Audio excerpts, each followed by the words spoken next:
Welcome back to It's Your Environment. I'm George Curtis and my guest is Breck Helmbrecht.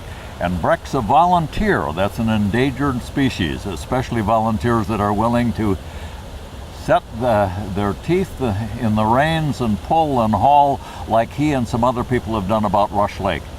But Rush Lake belongs to all of us. And we've seen some real changes, I know I have, in the last 50 years. Where do we go from here? Yeah, so what the committee is doing is we're monitoring the results of the restoration to make sure the lake is staying like it should be, which means really clear water, because that supports good vegetation, good wildlife habitat. We're doing water testing twice this year. We're going to be doing it 3 times next year and going forward. And the results that we're getting are very positive. They're on very good to excellent water quality, and they're things that are what we should be continuing to achieve, and we should be very proud that we are achieving. Beyond that, we're working to redevelop our lake management plan, which we did before the initial restoration, but with a real focus this time on restoring the bulrush in the lake. The challenge with bulrush is we've got tons of bulrush seed in the seed bank out there. We should be able to regrow it, but bulrush only regrows from rhizomes that currently exist, a plant that's growing in the lake right now, or through lower water levels. And that's where we can use the dam to our advantage by keeping water levels lower for a period of time.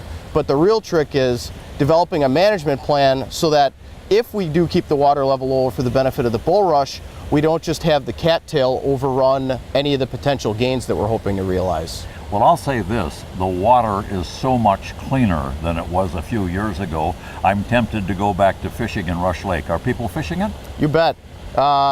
People are out on the lake and reporting that they're seeing sunfish, northern and perch from their duck blinds this fall, and on slow days they say, I should have brought a pole out into the blind with me.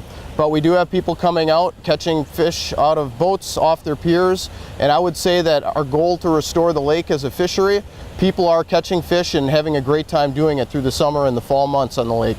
Well, at one time the DNR used this as a breeding place for fish. It was so rich apparently that they could put fingerlings in the spring and net them out in the fall for transportation to other parts of the state. It was a wonderful fishery. I've eaten a lot of perch out of Rush Lake. Absolutely. Yeah, and one of the things with that too is the fishery, it used to have a lot of carp in it before the restoration, and while there's still some out there, the numbers are way down, and I think we've been very fortunate to have them get beat back as they did with the restoration and stay at that level too. And that's in large part to a lot of people who come out and bow hunters shoot carp, and people are doing things to keep them at bay, and we haven't had to take any real hard management decisions to help keep them at bay. It's just occurring very well on its own. I'm impressed with what you and your committee have done, but you can't do it all by yourselves. Tell me what the public can do. Yeah, what the public can do is be a part of the process. The organization I work with, we're a nonprofit. We have a website, rushlakewi.com, and a Facebook page. We have quarterly meetings.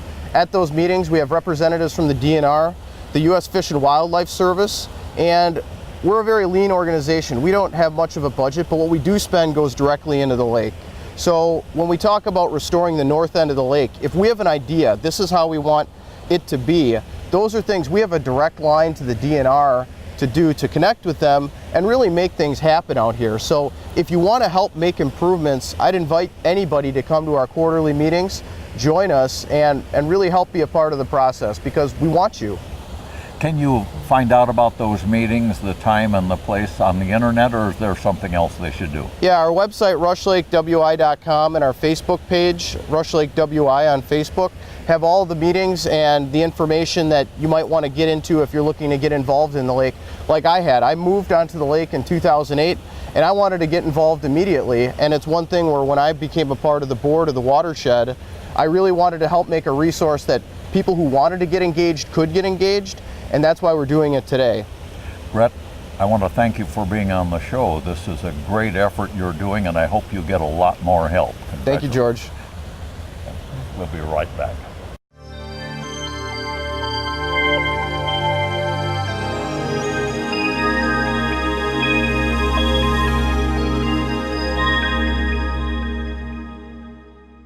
"50 years ago, I came to this area of the state as a non-custodial parent. I wanted to find a piece of land where I could take my children and teach them how to hunt, fish, camp, and enjoy the out of doors. I was pointed toward Rush Lake.